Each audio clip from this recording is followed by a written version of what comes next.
What is deeper than anguish? Anguish over the extinction and the disappearance as though it had been swallowed up by the earth of um, the Second Reich or the Prussia of the Bismarck.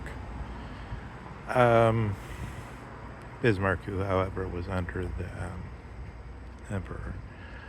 Uh, so let's present. So I'm presenting this not as a romantic exercise or as a examination into a time past, but as a foil to the current situation, which shows how we got into the current situation and why it's such um, a mud pit.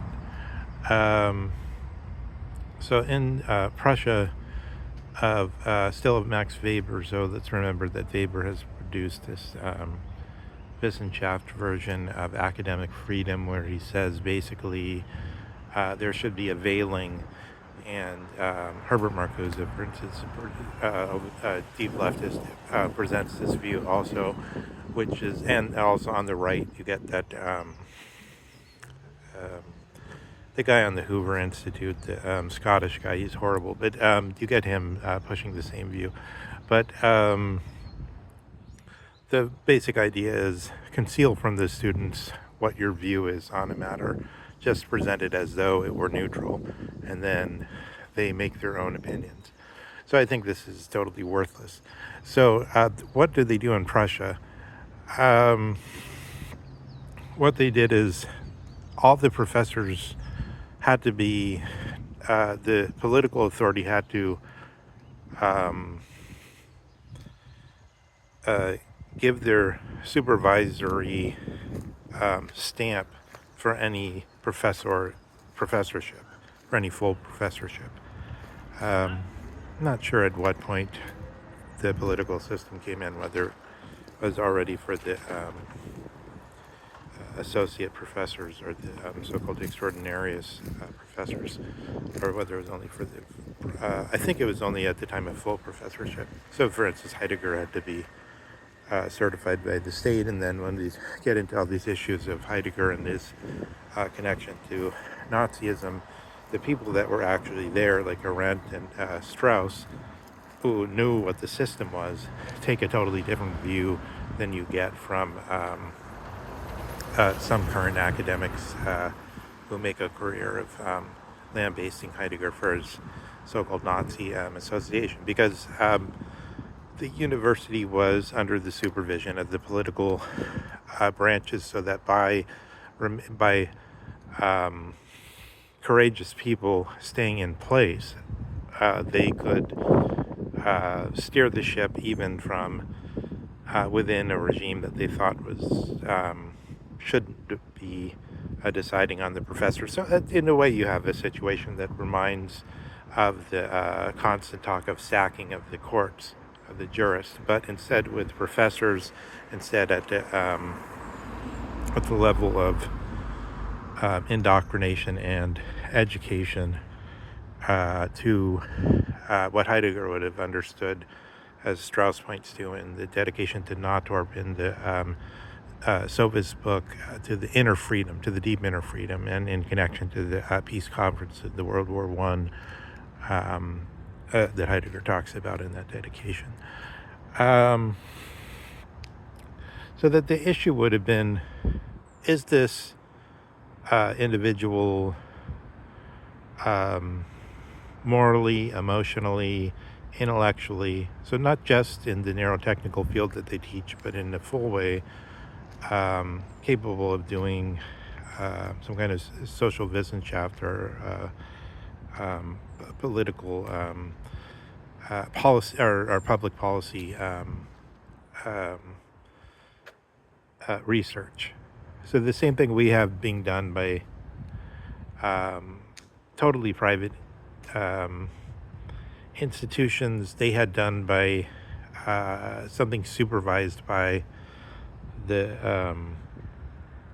sort of by the Junker state, as it were, by the state that has its phalanx of the Junkers, and then its higher culture in the House of Hohenzollern culture, and in the imperial culture.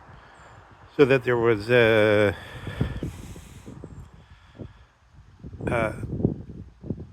up until World War I, there was has a word. It's said sometimes that the two aristocrats know themselves immediately, whereas people from other walks of life take a long time to understand the views of the person they come into contact with. So there was a um, higher aristocratic culture, which was largely homogeneous, and then a supervision over, and then another stratum of the younger class, and then a supervision over the whole political community with connection to the university, and then a gradual gain in the over, especially in the 19th century, a gradual gain in the power of the professoriate in political decisions, while still under the supervisory power. Whereas we have a system where we have totally independent education, and then it's very gross. I mean, it's very gross how we're misconceiving this, because you have now, it's reversed. There's private education, unsupervised, produces everyone who plays a major role in government. That's the foundation. And then you get this confusion because in private education you have Federalist Society versus the mainstream, as it were, and other things of similar nature. You have a few, there's some people where uh, uh, I'm compelled to say this, but even I think generally he's a lot better than the media. But George Samueli has continued to take the Trump line, apparently because I think it's partially a Russia RT spinoff thing, the gaggle, which I'll call myself a gaggler, and he's gone ahead and denied that there's any right-wing representation at Harvard, which is false. I mean, Harvey Mansfield may be very old, but he's certainly sort of a foil to the standard cast Susstein stuff. And in fact, in every major law school, there's representatives of the right wing in the Federal Society and by other means. So that just shows how difficult it is to get to even a simple glance at what the real situation is, unobstructed by false information produced through interested parties. But and the grossest field is the cave itself, which constantly stirs up this.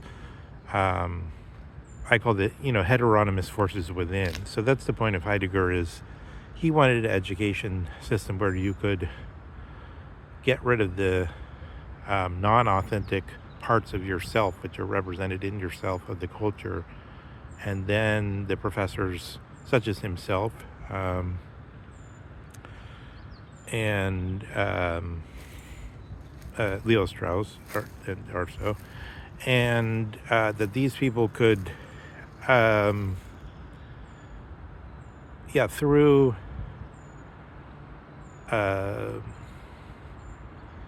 it sort of transforms the idea of passion, which usually means something is creating an effect. The light hits the stained glass and then it changes color. And in the same way, the teacher teaches the student, and the student learns, and there's this connection. But if all the heteronymous forces go away, then you get this sort of Aristotelian active intellect only. And that's kind of the ideal, I think, of a professor in that Prussian system. And therefore, it's not a question. Therefore, you could never say only stick to the neutral presentation and then let the people decide themselves. There's no such thing. You have to say, because that's already a decision to try that fake strategy. I'm compelled at every point to say either to decide that the situation is straightforwardly the truth and say that's a fake strategy, or to stand back and say, but in reality, the truth is there's different different methodos as possible, different um, ways of. It's not either. I say it's a one-way um, uh, senso unico. It's think about it the way I do. There's one way, have this sense of it, or I say in my way of thinking about it, there's a plausible argument here.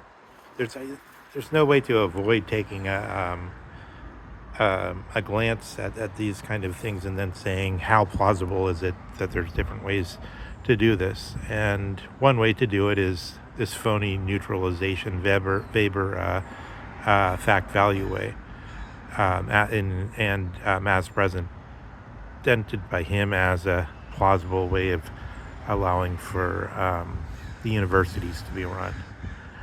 The other way is that the professor be more like Le Monde as opposed to phony New York Times. New York Times tries to present themselves as fact value based. Oh, we'll give you just the facts and nothing but the facts. And Le Monde doesn't really believe in that because it's not true. So they give it. So they always seem more like editorializing from the point of view of New